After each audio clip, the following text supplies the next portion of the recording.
जय हिंद दोस्तों। एक बार फिर स्वागत है आपका हमारे YouTube चैनल कमल इलेक्ट्रिकल्स में। तो दोस्तों यह क्लास पूरी तरह से निमी पर आधारित क्लास है। अगर आपको हमारे पढ़ाने का तरीका और क्वेश्चन समझाने का तरीका पसंद आए तो हमारे वीडियो को ज़्यादा से ज़्यादा अपने दोस्तों और चाहने वालों में शेयर करें, कमेंट करें और दोस्तों हमारे YouTube चैनल को सब्सक्राइब तो ज़रूर करें। तो चलिए चलते हैं हम अपने पहले क्वेश्चन की तरफ। क्यों एक डीसी जनरेटर के आर्मेचर कोर पटलित है? इसका कहने का तात्पर्य है कि एक हमारा डीसी जनरेटर है, उसका जो आर्मेचर होता है उसको हम छोटी छोटी पत्तियों में क्यों लैमिनेट करते हैं। आपने लॉस पढ़े होंगे, दो तरह के लॉस पढ़े होंगे आपने पहला लॉस पढ़ा होगा कोर लॉस। दूसरा लॉस आपने पढ़ा होगा कॉपर लॉस।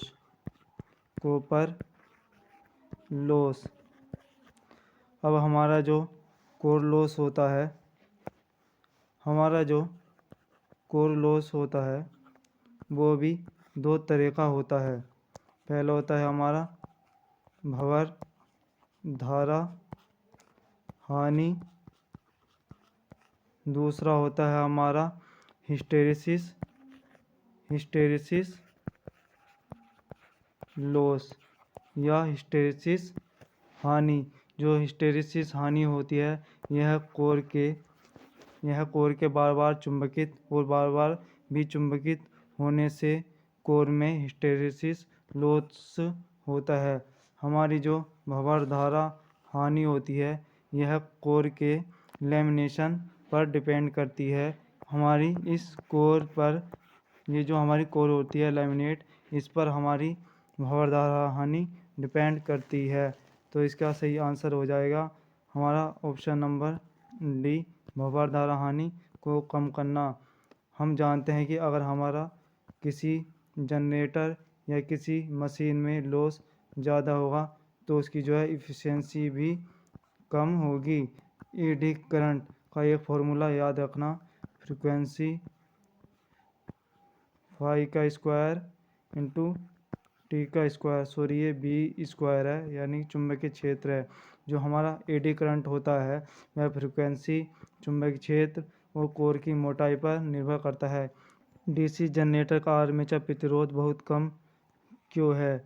इस क्वेश्चन का कहने का मतलब है कि हमारा ये डीसी जनरेटर है, इसका जो आर्मेचर होता है, इसका जो प्रतिरोध होता है वह कम क्यों रखा जाता है। हमारा आर्मेचर का प्रतिरोध कम रखने का एक ही उद्देश्य होता है कि हमारा जो वोल्टेज ड्रॉप हो वह कम से कम हो। यदि हमारा जो आर्मेचर का प्रतिरोध अगर बढ़ गया तो हमें वोल्टेज भी जो है कम प्राप्त होगा। इसलिए हम चाहते हैं कि हमें जनरेटर से जो है ज़्यादा से ज़्यादा वोल्टेज प्राप्त हो। इसलिए हम जो है आर्मेचर का प्रतिरोध बहुत कम रखते हैं ताकि हमारा आर्मेचर का वोल्टेज ड्रॉप कम हो सके। इसलिए इसका हमारा सही आंसर हो जाएगा option number B, armature voltage drop को कम करे। यदि हमारे आर्मेचर का प्रतिरोध कम होगा तो वोल्टेज ड्रॉप भी कम होगा। वोल्टेज ड्रॉप कम होने पर हमें ज़्यादा से ज़्यादा वोल्टेज प्राप्त होगा। हमारा अगला क्वेश्चन है, डीसी जनरेटर को घड़ी की दिशा में ही क्यों चलाना चाहिए? हमारा जो जनरेटर होता है वह हमेशा घड़ी की दिशा में ही क्यों चलाया जाता है? इसका एक कारण होता है हमारा अपशिष्ट चुंबक की रक्षा करना। इसलिए हमारा इसका सही आंसर हो जाएगा ऑप्शन नंबर बी, अपशिष्ट चुंबकत्व की रक्षा करना। अगर हमने अपना जो डीसी जनरेटर है उसे हमने एंटी क्लॉकवाइज चला दिया, जो हमारा चुंबक बनेगा, फ्लक्स बनेगा, वह कम बनेगा और इस स्थिति में हमें जो जनरेटर से मिलने वाला वोल्टेज है वह कम मिलेगा। अगर हमने अपने डीसी जनरेटर को क्लॉकवाइज चलाया तो हमें क्या होगा, वोल्टेज ज़्यादा से ज़्यादा प्राप्त होगा। हम इस क्वेश्चन को डीसी जनरेटर के ईएमएफ फॉर्मूले से भी सेटिस्फाई कर सकते हैं। इसका डीसी जनरेटर का फॉर्मूला होता है ईएमएफ बराबर phi z n p upon 60 a. ये जो हमारा ईएमएफ है इसे हम वोल्टेज भी कह सकते हैं। यदि हमारा जनरेटर में फ्लक्स ज़्यादा बनेगा, चुंबकीय फ्लक्स ज़्यादा मिलेगा, तो हमें ज़्यादा से ज़्यादा वोल्टेज प्राप्त होगा। यदि हमारा फ्लक्स कम बनेगा तो हमें मिलने वाला जो वोल्टेज होगा वो भी कम मिलेगा। इसलिए हम जो है डीसी जनरेटर को हमेशा घड़ी की क्लॉकवाइज यानी घड़ी की दिशा में ही चलाते हैं, जिससे कि हमारा ज़्यादा से ज़्यादा चुंबकीय फ्लक्स प्राप्त हो और हमें जो है वोल्टेज भी ज़्यादा प्राप्त हो। इसलिए हमारा इसका सही आंसर हो जाएगा ऑप्शन नंबर बी, अपशिष्ट चुंबक की रक्षा करे। हमारा अगला क्वेश्चन है, बड़े डीसी जनरेटर में घुमावदार क्षतिपूर्ति क्यों प्रदान की जाती है? इसका सही आंसर है ऑप्शन नंबर सी, आर्मेचर प्रतिक्रिया प्रभाव को बेअसर करे, न्यूट्रलाइजेशन आर्मेचर रिएक्शन इफेक्ट। इसका सही आंसर है ऑप्शन नंबर सी। हमारा अगला क्वेश्चन है, डीसी जनरेटर के वोल्टेज का निर्माण करने में विफल होने का क्या कारण हो सकता है? हमारा जो इसका सही आंसर हो जाएगा, इसका सही आंसर है ऑप्शन नंबर सी, फील्ड प्रतिरोध क्रांतिक प्रतिरोध से ऊपर है। जैसा कि मैंने पिछले क्वेश्चन में बताया है, डीसी जनरेटर का आर्मेचर, इसका अगर हम प्रतिरोध ज़्यादा हो जाएगा आर्मेचर का, तो हमें वोल्टेज जो है बहुत कम मिल पाएगा। इसलिए इसका सही आंसर हो जाएगा ऑप्शन नंबर सी, फील्ड प्रतिरोध क्रांतिक प्रतिरोध से ऊपर है। हमारा अगला क्वेश्चन है, जनरेटर का नाम क्या है यदि इसका क्षेत्र आर्मेचर के समांतर में जुड़ा हुआ है? इस क्वेश्चन का कहने का मतलब है कि हमारा जो डीसी जनरेटर का आर्मेचर है, इसका जो क्षेत्र है यानी फील्ड वाइंडिंग है वह समांतर में जुड़ी हुई है। इस तरह से समांतर में जुड़ी हुई है हमारी फील्ड वाइंडिंग आर्मेचर के। मैंने पहले वीडियो में बताया था कि यदि आर्मेचर के साथ फील्ड वाइंडिंग जो है समांतर में लगी हुई है तो वह जनरेटर होगा हमारा शंट जनरेटर। इसलिए इसका सही आंसर हो जाएगा option number A, shunt generator. यदि हमारी जो है फील्ड वाइंडिंग, यह हमारा आर्मेचर डीसी जनरेटर का आर्मेचर, यदि हमारी फील्ड वाइंडिंग इस तरह सीरीज में लगी हुई है आर्मेचर के, तो यह हमारा जनरेटर होगा सीरीज जनरेटर। हमारा अगला क्वेश्चन है, डीसी जनरेटर में पोल शू का उद्देश्य क्या है? आपने देखा होगा कि यह हमारा डीसी जनरेटर, इस तरह से जिन डीसी जनरेटर में इस तरह से पोल लगे होते हैं, ये इस तरह से पोल लगे रहते हैं और इस पर पोल पे जो हमारी बाइंडिंग लिपटी हुई रहती है, इस तरह बाइंडिंग की हुई रहती है। इस जो हमारा पोल है इससे नीचे इस तरह से ये इस तरह से हमारा इस तरह से ये इस तरह से लगे होते हैं, इन्हें हम कहते हैं पोल शू।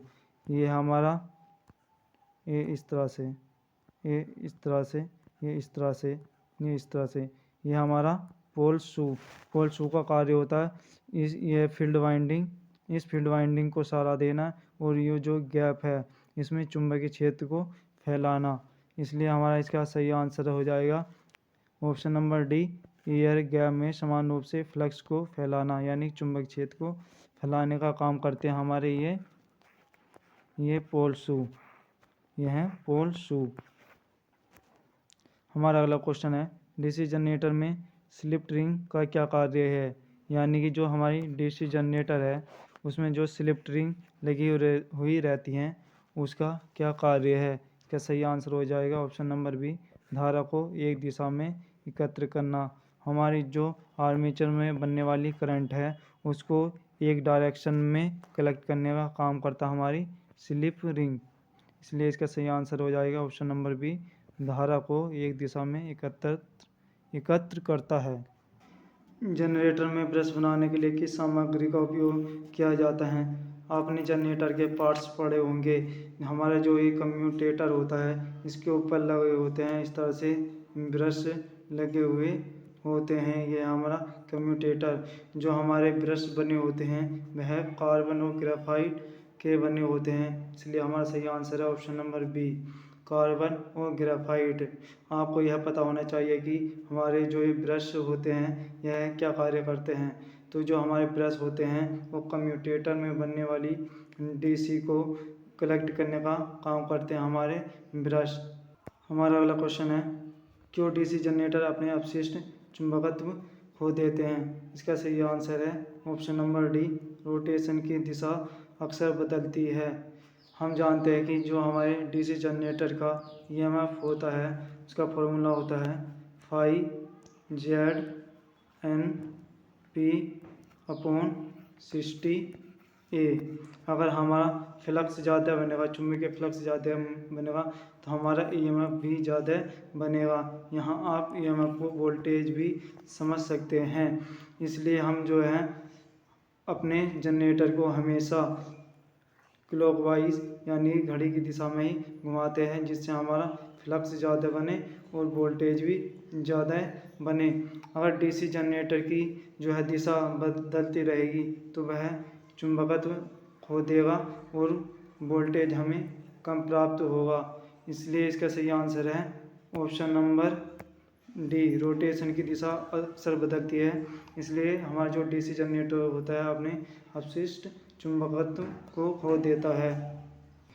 हमारा अगला क्वेश्चन है, एक जनरेटर में योक और ध्रुव के माध्यम से चुंबकीय सर्किट कैसे पूरा होता है। इसका कहने का मतलब यह है कि हमारा जो डीसी जनरेटर होता है उसका जो योक होता है, बॉडी होती है इस तरह से बॉडी, और जो ध्रुव होता है यानी कि पोल, इस तरह से बॉडी पर पोल लगे हुए रहते हैं हमारे जनरेटर के ऊपर इस तरह से।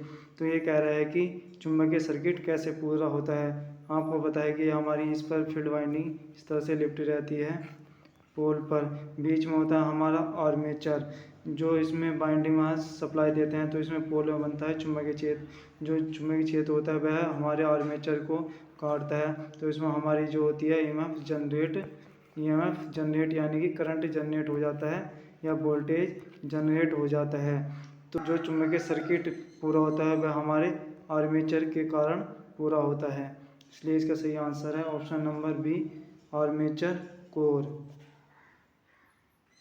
हमारा अगला क्वेश्चन है, डीसी शंट जनरेटर में लोड बढ़ने पर टर्मिनल वोल्टेज कम क्यों हो जाता है। इसका सही आंसर है ऑप्शन नंबर ए, आर्मेचर प्रतिक्रिया प्रभाव के कारण। हमारा जो शंट जनरेटर होता है वह कांस्टेंट वोल्टेज देने का काम करता है, यानी कि हमें जो शंट जनरेटर होता है वह नियत यानी कांस्टेंट वोल्टेज देता है।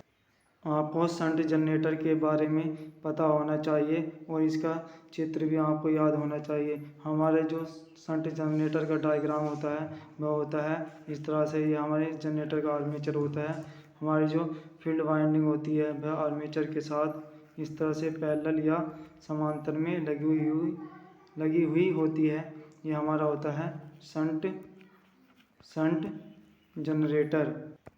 हमारा अगला क्वेश्चन है, लंबी दूरी की वितरण लाइनों के लिए किस प्रकार के डीसी जनरेटर का उपयोग किया जाता है। इसका सही आंसर है ऑप्शन नंबर डी, संचयी यौगिक जनरेटर, कम्युलेटिव कंपाउंड जनरेटर।